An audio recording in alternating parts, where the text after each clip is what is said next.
break down the dumbbell snatch, and I want to do that for you quick because it is more of a technical movement than some of the other ones that are really easy, like the bicep curl, for example. Pretty easy to see the technique you need with that with just a video. Snatches are a little bit more complex. So I'm going to demonstrate 2 different ways that you can do the dumbbell snatch, but I first want to let you know that if this is a movement that's new to you or like you're still trying to get the hang of it, definitely keep the weight low until you can really dial in that technique. You want your weight light always, okay? So I do the snatch a little bit differently than Bree does the snatch, so I'm going to talk to you about both ways. So you may notice in the video tutorial, you'll see Bree taking the snatch from what's called the hang position. It's roughly just right here, just above her knees is where she'll hold it. This is called the hang position, okay? And if you've seen me do them before, I take it all the way from the ground. That's just a general, like a regular position, like that you would take a conventional deadlift off the floor. So it's just 2 different ways to do it. I think it's a lot easier to learn it from the hang position, and then if you get pretty good at it, you can take it all the way from the ground. Now, so I'm from a CrossFit background, and we always take it off the ground. Bree's from a more traditional strength and conditioning background. They usually take it from the hang. One is not right or wrong, but until you have the technique really dialed in, you're gonna wanna take it from that hang position. Okay, so I'm not going to pick up the dumbbell yet. The first thing that I want to talk to you about is keeping the dumbbell. It's going to stay really, really tight to your body. So I want you to imagine you have a paintbrush in your hand right here, and actually the side that you would actually paint on, the brush side, is facing towards your body. Okay, so instead of a dumbbell, you've got a paintbrush. What you want to do is actually paint your body all the way up and then even hit your face a little bit at the top, okay? So that's something to keep in mind with the dumbbell snatch. You want it to stay so tight to your body, like you're painting yourself and then you press it straight overhead, okay? So if you are watching this, you can get up, stand up, and actually do this with me. So you're gonna start in the hang position with a bit of a hinge movement. So we hinge, like when we do a deadlift or kettlebell swing, we send our hips back, right? Very, very soft bend in the knees, we send our hips back, and then we're gonna paint that across your body and punch it up overhead. Again, slight hinge back, paint it across your body, press it overhead, okay? So that's the first thing to keep in mind. If you do nothing else right with the dumbbell snatch, keeping it close to your body will set you up for success, okay? So the next thing to keep in mind is you may notice my feet, like they're hopping a little bit. You do get an extension through your ankle with the dumbbell snatch, you may notice that. So I have, again, hinge, paint the body, and see my heels come just off the ground, like a couple inches, and then paint, and then I kind of land in a soft little hop right there, okay? This is something that I almost don't even know that I do this.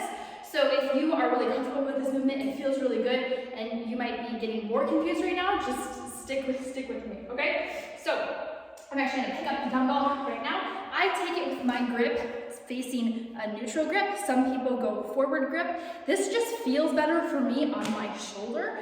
Some people, it feels better on their shoulder to take it a forward grip. So play around with both. For me, this movement got infinitely easier when I changed my grip. So you might do the same way. Okay, so from this hanging position, I go from standing, my hips go back. This is the start position. I'm painting the body, and it's almost like you paint it kind of like a curl, okay, and then you press it overhead. But it's one fluid movement. So we do a clean and a press, looks like that. We like basically take it into 2.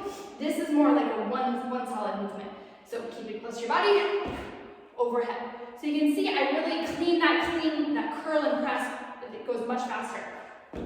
Just like that, okay? Try to end with your bicep straight over your ear, wrist stack it over your shoulder, okay? One more time, and I'll take it from the front this time.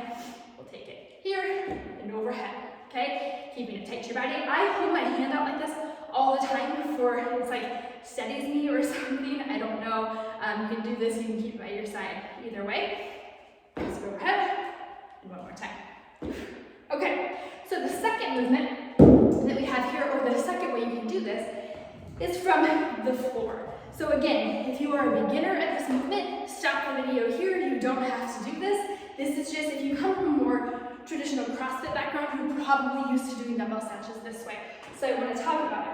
It's the same movement, we're just adding a deadlift in, okay? So hinge our hips back, bend our knees to reach the dumbbell. From here, you're taking it to the hang position, you don't want to start your pull until the dumbbell hits your hips, okay? So here, here, here, that's when we start that, helps the painting of your body, the pull of the movement, okay? So again, here, here, here, press it overhead. So this is, again, slightly more complicated because you're increasing your range of motion here.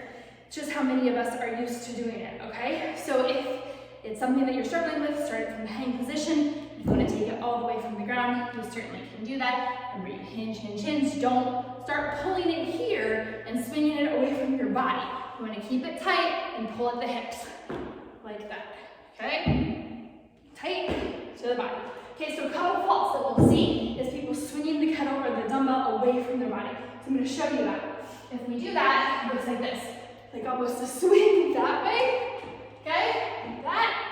That would not be a correct snatch. You want to stay tight to the body, okay? And then the other thing we'd see is a bit more squatty of a motion instead of a hinging motion. So what that would look like is more if you're taking it off the ground, like going like this and squatting down. And remember, a quick tutorial, the difference between a squat and a hinge is a lot what your knees are doing. So as we hinge, our knees are soft bend, almost straight. When we squat, our knees actually bend, okay, quite a bit. So it's the difference between this versus this, and if you struggle to remember that, if you're mooning someone, you're hinging. If you're not mooning someone, you're squatting. You've never mooned anyone in this position, right? So hopefully that will help you keep that top of mind. Okay, if you have any further questions on Snatch, let me know. Hopefully that helps.